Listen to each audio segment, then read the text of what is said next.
اب جہاں قرآن پاک کی مختلف صورتوں کو کس طرح علماء نے بیان کیا ہے کہ سورہ فاتحہ 100 مرتبہ پڑھ کر جو دعا مانگی جائے قبول ہوتی ہے. سورہ بقرہ کی تلاوت سے شیطان گھر سے بھاگ جاتا ہے. سورہ کہف کو ہمیشہ پڑھنے والا دجال کے فتنوں سے محفوظ رہے گا. والدین کی قبر پر ہر جمعے سورہ یاسین کی تلاوت کرنے سے اس کے حروف کی تعداد کے برابر پڑھنے والے کے گناہ بخش دیے جاتے ہیں. سورہ الدخان پڑھنے سے مشکل دور ہوتی ہے. جو مرنے کے قریب، بعض اوقات آخری سکرات کا عالم ہوتا ہے، مرنے کا ٹائم اس کا قریب آ گیا، تو سورہ جاسیہ کا پڑھ کر دم کرنے سے ایمان پر موت نصیب ہوگی. سورہ حجرات، اس کا پڑھنا اور دم کر کے پینا گھر میں خیر و برکت کے لیے مفید ہے.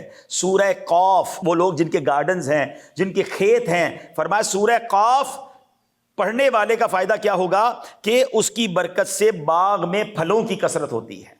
سورہ رحمان 11 بار پڑھنے سے تمام مقاصد پورے ہوتے ہیں. سورہ واقعہ جو شخص روزانہ پڑھے اسے فاقہ نہیں ہوگا. سورہ ملک ہر رات پڑھنے والا عذاب قبر سے محفوظ رہے گا. سورہ مزمل کو 11 بار پڑھنے سے مشکلیں آسان ہو جاتی ہیں. سورہ مدثر کو پڑھ کر حفظ قرآن کی دعا مانگنے سے قرآن کریم کا یاد کرنا آسان ہو جاتا ہے. بچے حفظ کر رہے ہوتے ہیں نا، قرآن کا سبق یاد نہیں ہو رہا ہوتا، تو دوبارہ بتاتا ہوں، جو کوئی سورہ مدثر پڑھے اس کے بعد اللہ سے دعا کرے کہ قرآن یاد ہو جائے، اس کا قرآن یاد کرنا آسان ہو جائے گا. کوئی مریض ہے، اس کے پاس سورہ مجادلہ پڑھے اور اس کا دم کرے، اللہ اس کو شفا عطا فرما دے گا. سورہ لیل، اللہ اکبر، پڑھنے سے ایلیپسی کے مریض کے کان میں دم کرے، انشاءاللہ اس کو دم میں اس کی اس بیماری میں شفا ہو جائے گی. سورہ رحمان لکھ کر پینا تلی کے مرض میں مفید ہے. اور سورہ نازعات پڑھنے کی برکت سے جان نکلنے کی تکلیف نہیں ہوتی. سورہ والضحیٰ کی برکت سے بھاگا ہوا آدمی واپس آ جائے گا. سورہ علم نشرہ پڑھ کر جس مال پر دم کر دیا جائے اس میں خوب خیر و برکت ہوتی ہے. سورہ تین مرتبہ پڑھنے سے اخلاق و کردار بہترین ہوتے ہیں. سورہ علق میں جوڑوں کے درد کا علاج ہے. بزرگ بیٹھے ہیں جن کے جوڑوں میں درد ہے، سورہ علق پڑھتے رہیں انشاءاللہ. سورہ قدر، انا انزلناہ فی لیلۃ القدر، جو صبح و شام پڑھے اللہ اس کی عزت بڑھا دے گا. سورہ بینہ برس اور یرکان کا علاج ہے. جس آدمی یا جانور پر نظر لگ گئی ہو، سورہ عادیات کا دم اس کے لیے مفید ہوگا. سورہ قارعہ پڑھنے سے بلاؤں سے حفاظت رہتی ہے. سورہ تکاثر کو 300 بار پڑھنے سے انشاءاللہ بہت جلد قرض اتر جاتا ہے.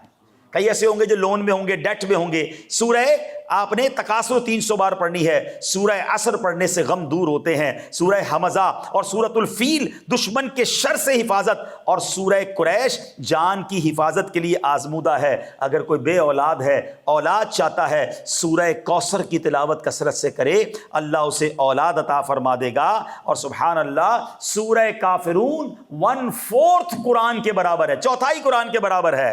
اور سورہ اخلاص 1/3 قرآن پاک کے برابر ہے. تو اے میرے پیارے اسلامی بھائیوں، یہ میں نے چند قرآن کی صورتوں کے فضائل اور بینیفٹس آپ کو بیان کیے ہیں. پہلے ادھر ادھر بھاگنے کی بجائے جو مسئلہ ہوا ہے قرآن سے رجوع لائیں. قرآن کہتا ہے کہ قرآن شفا ہے. نبی پاک فرماتے ہیں دا بیسٹ میڈیسن، سب سے بہترین دوا قرآن ہے. مگر بدقسمتی سے ہمارا تو قرآن سے ایک ہی تعلق رہ گیا ہے کہ جناب وہ ذرا گھر نیا لیا ہے، بچے بھیج دیں، قرآن خوانی کروانی ہے. نیا بزنس شروع کیا ہے، ذرا آئیے گا قرآن خوانی کرانی ہے. ایک قرآن کا سیٹ لے کر اپنے گھر میں رکھوانا ہے تاکہ قرآن کی برکتیں ملیں. بس ہم نے قرآن اسی لیے سمجھا ہے کہ چوم کے اور جناب بچوں سے قرآن خوانی کرا لی، ساڈا کم ہو گیا. نہیں میرے پیارے اسلامی بھائیوں، قرآن میں کیا کیا خزانے ہیں، قرآن میں کیا کیا میسیجز ہیں، قرآن میں ہمارے لیے کیا کچھ موجود ہے.